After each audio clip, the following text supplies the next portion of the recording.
राज्यातील सगळ्या बांधकाम कामगारांसाठी ज्यांनी कोणी स्कॉलरशिपचा फॉर्म भरला असेल त्यांच्यासाठी सगळ्यात महत्त्वाची बातमी आहे. कारण महाराष्ट्र सरकारने मागील 3 महिने या ठिकाणी अधिवेशन केलेलं आहे आणि या अधिवेशनानंतर तुम्हाला बांधकाम कामगार योजनेअंतर्गत स्कॉलरशिपचा लाभ द्यायचा की नाही यावरती सगळ्यात मोठा निर्णय घेतलेला आहे. दिनांक 6 सप्टेंबर 2024 रोजी म्हणजे आजच्याच दिवशी एक पत्र निघालेलं आहे आणि या पत्रामध्ये शासनाने काही निर्णय घेतलेला आहे. हा संपूर्णपणे शासन निर्णय आहे. 6 सप्टेंबर 2025 पासून हा संपूर्ण नियम प्रत्येक बांधकाम कामगारासाठी लागू होणार आहे. जो काही बांधकाम कामगार या आपल्या योजनेअंतर्गत स्कॉलरशिपचा फॉर्म भरेल त्या प्रत्येक बांधकाम कामगारासाठी या 6 सप्टेंबर 2025 पासून लागू होणाऱ्या शासन निर्णयाचा आता पालन करावं लागणार आहे.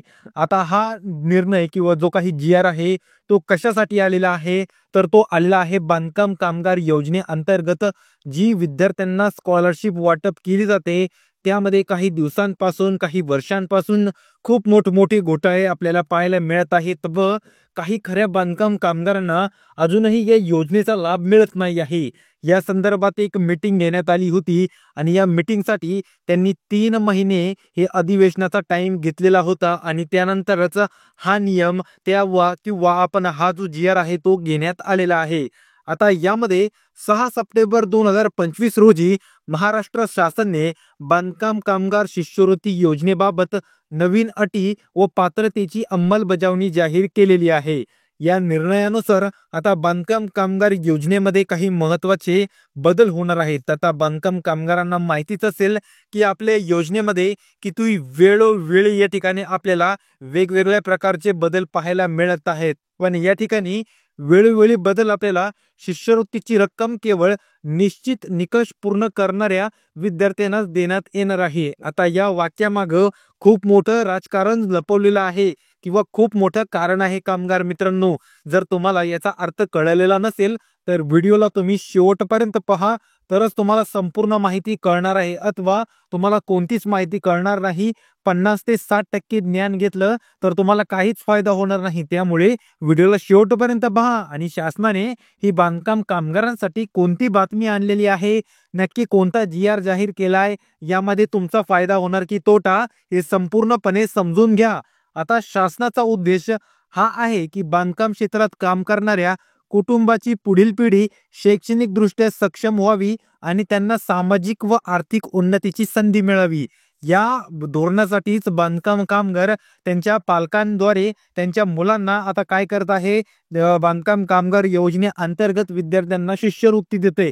पण शिष्यवृत्ती मिळणारे विद्यार्थी आता खालीलप्रमाणे असणार आहेत. प्रत्येक विद्यार्थ्याला या योजनेअंतर्गत स्कॉलरशिप मिळणार नाही. तुम्ही जरी फॉर्म भरला तरी तुम्हाला मिळणार नाही. यासाठी आता नवीन अटी घातलेल्या आहेत. या अटीमध्ये तुम्ही बसले तरच तुम्हाला बांधकाम कामगार योजनेअंतर्गतची स्कॉलरशिप मिळणार आहे.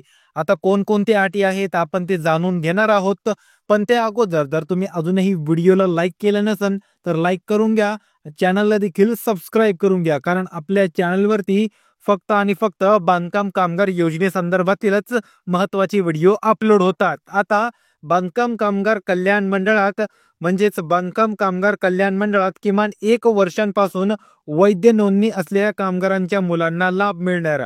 हा झाला यांनी दिलेला पहिला नियम. त्यानंतर दुसरा नियम काय आहे, शासन मान्य शाळा, महाविद्यालय, तांत्रिक व व्यावसायिक शिक्षण संस्था जसे की ITI, पॉलिटेक्निक, अभियांत्रिकी, वैद्यकीय येथे नियमित शिकणाऱ्या विद्यार्थ्यांना याचा सर्वप्रथम अर्थ काय आहे, शासन मान्य शाळा ते आपल्या महाराष्ट्रामध्ये सरकारद्वारे ओपनिंग शाळा पाहिजे. जरी कॉलेज प्रायव्हेट किंवा शाळा प्रायव्हेट असेल तरी चालेल, पण ती शाळा कॉलेज शासन मान्य पाहिजे. कुठल्याही प्रकारचं या ठिकाणी फसव्या धंद्याची शाळा नसायला पाहिजे. 100% सरकारने ग्रँटेड केलेली शाळा पाहिजे. सरकारी शाळा नसली तरी चालेल. त्यानंतर महाविद्यालय देखील शासन मान्य पाहिजे. आणि या ठिकाणी तांत्रिक इंजिनिअरिंग, व्यावसायिक MBA, बिझनेस अशा प्रकारच्या. आणि यामध्ये कोणकोणते येतात आपल्याला या ठिकाणी ITI पाहायला मिळतो, पॉलिटेक्निक पाहायला मिळते, इंजिनिअरिंग पाहायला मिळते आणि वैद्यकीय तुमची फार्मसी किंवा MBBS पाहायला मिळतो. या ठिकाणी विद्यार्थी नियमित शिकणारा विद्यार्थी पाहिजे. विद्यार्थी हा रेग्युलर असला पाहिजे. कुठल्याही प्रकारे विद्यार्थ्याचं एक्सटर्नल ऍडमिशन चालणार नाही. जो विद्यार्थी रेग्युलर असेल त्याच विद्यार्थ्याला आता 2025 मध्ये या योजनेच्या लाभासाठी ग्राह्य धरलं जाणार आहे. त्याचबरोबर इयत्ता पहिलीपासूनच उच्च शिक्षणापर्यंत शिकणाऱ्या आणि सलग शैक्षणिक प्रगती दर्शवणाऱ्या विद्यार्थ्यांना योजनेचा लाभ मिळणार आहे. म्हणजेच या तिसऱ्या मुद्द्याचा अर्थ असा आहे की तुम्ही तुमच्या शाळेमध्ये प्रगतशील विद्यार्थी असायला पाहिजे. तुमचा निकाल जो आहे तो चांगला दिसायला पाहिजे. बॅकग्राऊंड व्हेरिफिकेशन मध्ये तुमचा निकाल तपासला जाणार आहे आणि त्यानंतरच तुम्हाला ही शिष्यवृत्ती द्यायची का नाही याचा हा विचार केला जाणार आहे. त्यानंतर चौथी महत्वाची आहे मुद्दा तो म्हणजे शैक्षणिक निकाल किमान म्हणजे कमीत कमी 50% गुण मिळालेले विद्यार्थी, अनुसूचित जाती जमाती, भटक्या जमाती तसेच मुलांसाठी किमान गुणांची अट शिथिल ठेवण्यात आली आहे. म्हणजेच जो विद्यार्थी असणार आहे त्यांनी मागील वर्गामध्ये 50%पेक्षा जास्त मार्क मिळवलेले पाहिजे आणि या ठिकाणी अनुसूचित जाती जमाती, भटक्या जमाती अशा विद्यार्थ्यांना थोडीशी सूट आपल्याला पाहायला मिळणार आहे. त्यानंतर पाचवा मुद्दा आहे तो म्हणजे आर्थिकदृष्ट्या दुर्बल घटकातील विद्यार्थ्यांना किंवा ज्यांचे पालक वार्षिक उत्पन्न शासनाने निश्चित केलेल्या मर्यादेपेक्षा कमी आहे, म्हणजेच बांधकाम कामगार योजनेअंतर्गत जर तुम्हाला लाभ घ्यायचा असेल तर तुम्हाला तुमचं या ठिकाणी उत्पन्नाची एक मर्यादा सांगितली जाणार आहे. उदाहरणार्थ आपण 1,00,000 रुपये मर्यादा धरू. जर तुमच्या आई वडिलांचे उत्पन्न हे 1,00,000पेक्षा जास्त निघत असेल तरी देखील तुम्हाला या योजनेचा लाभ हा दिला जाणार नाही, हे आता ठळठळीत आपल्या सरकारने सांगितलेलं आहे. तसेच आता या ठिकाणी सहावा मुद्दा काय आहे, ज्यांच्या नावे बँक खाते वैध आहे आणि आधार व बँक खाते जोडलेले आहे अशा विद्यार्थ्यांना थेट लाभ मिळणार. म्हणजेच बांधकाम कामगार योजनेअंतर्गत तुमचं जी काही स्कॉलरशिप असणार आहे किंवा तुमच्या स्कॉलरशिपचे जे पैसे असणार आहेत हे विद्यार्थ्याच्या बँक खात्यामध्ये मिळणार नाहीत. हे कामगाराचं बँक खातं वैध असलं पाहिजे आणि कामगाराच्या बँक खात्याला आधार नंबर हा लिंक असलेला पाहिजे. अशा कामगारांच्या विद्यार्थ्यांना थेट लाभ मिळणार आहे, अन्यथा तुम्हाला या ठिकाणी अडचण पाहायला मिळू शकते. तसेच विशेष प्रोत्साहनपर उपमान मार्गत मुली विद्यार्थ्यांना व तांत्रिक शिक्षण घेणाऱ्या विद्यार्थ्यांना अधिक प्राधान्य देण्यात येणार आहे. म्हणजेच या योजनेमध्ये मुलींना सर्वप्रथम प्राधान्य दिलं जाणार आहे आणि त्यानंतर इंजिनिअरिंग करत असणाऱ्या विद्यार्थ्यांना द्वितीय प्राधान्य दिलं जाणार आहे असं आपल्या सरकारचं म्हणणं आहे. आता शासनाने योजनेसाठी स्वतंत्र निधी रोखून ठेवला असून त्याचा उपयोग केवळ शैक्षणिक उद्देशासाठी केला जाणार आहे. म्हणजेच आता कामगारांनी चिंता करण्याची गरज नाही. तुम्ही जेव्हा फॉर्म भराल तर तुमच्यासाठी जो वेगळा निधी असणार आहे तो रोखून ठेवला जाणार आहे. म्हणजेच तुमच्या जिल्ह्याला तुमचा हा निधी पाठवला जाणार आणि जिल्ह्यामधून तुमचा निधी हा तुमच्या कॉलेज स्कूल यांच्या बॅकग्राऊंड व्हेरिफिकेशन करून तुमच्या बँक खात्यामध्ये पाठवला जाणार. अशी आपल्या बांधकाम कामगार योजनेने आता नवीन या ठिकाणी काटेकोरपणे पाळणारी या ठिकाणी संघटना बसवलेली आहे आणि मला तरी वाटतंय या संघटनेमुळे नक्कीच कामगारांना फायदा होणार आहे.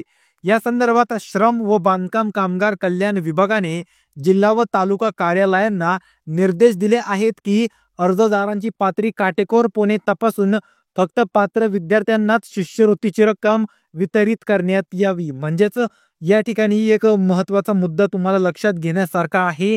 या ठिकाणी थोडीशी चिंता करण्याची गरज आहे, कारण आता BACK आपलं तुमचा म्हणजेच बॅकग्राऊंड व्हेरिफिकेशन चालू झालेलं आहे. म्हणजेच ज्या वेळेस तुम्ही शिष्यवृत्तीचा फॉर्म भराल त्यावेळेस तुमचा फॉर्म व्हेरिफिकेशन झाल्यानंतर डॉक्युमेंट व्हेरिफिकेशन म्हणजे तुमची कागदपत्रांची पडताळणी झाल्यानंतर तुमचा फॉर्म हा पेंडिंग मध्ये टाकला जाणार आणि पेंडिंग मध्ये टाकल्यानंतर तुमच्या फॉर्मचं या ठिकाणी बॅकग्राऊंड व्हेरिफिकेशन केलं जाणार. आता प्रत्येक बांधकाम कामगाराला या ठिकाणी प्रश्न असतो की आमच्या बॅकग्राऊंड व्हेरिफिकेशन मध्ये नक्की काय केलं जाणार. तर मी तुम्हाला सर्वसाधारणपणे शब्दामध्ये सांगतो की बॅकग्राऊंड व्हेरिफिकेशन मध्ये नक्की तुमच्या फॉर्म सोबत काय केलं जातं किंवा तुम्हाला या ठिकाणी काही वेगळी प्रोसेस करण्याची गरज असते का. तर आता या ठिकाणी ज्यावेळेस तुमचा शिष्यवृत्ती किंवा स्कॉलरशिपचा फॉर्म हा व्हेरीफाय केला जातो म्हणजे तुमच्या कागदपत्रांची पडताळणी करून व्हेरिफिकेशनला पुढे पाठवला जातो, त्यानंतर त्याला पेंडिंग मध्ये टाकून बॅकग्राऊंड व्हेरिफिकेशन मध्ये तुमच्या स्कूल म्हणजे तुमच्या शाळेची माहिती घेतली जाते, त्यानंतर कॉलेजची माहिती घेतली जाते. म्हणजे कॉल किंवा ईमेल केला जात नाही पण ते महाराष्ट्रामध्ये खरंच आहे का व शासनमान्य शाळा किंवा कॉलेज आहे का एवढंच पाहिलं जातं. त्यानंतर विद्यार्थ्यांनी दिलेले जे काही डॉक्युमेंट्स आहेत हे संपूर्ण डॉक्युमेंट्स ओरिजिनल आहेत का याचा विचार केला जातो. त्यानंतर तुमचा निधी हा तुमच्या बँक खात्यामध्ये वितरित केला जातो. ही एक छोटीशी प्रोसेस असते जी की बांधकाम कामगारांना पाळावी लागत असते. आता ही योजना बांधकाम कामगारांच्या कुटुंबांच्या मुलांनी शैक्षणिक भविष्य सुरक्षित करण्यासाठी असून शासनाचा ठाम हेतू शिक्षणाच्या माध्यमातून त्यांना सक्षम व स्पर्धाक्षम बनवणे हा आहे, असे अधिकृत निवेदन नमूद करण्यात आलेले आहे. आपल्या बांधकाम कामगाराने खूप महत्वाचं आणि चांगलं काम केलेलं आहे.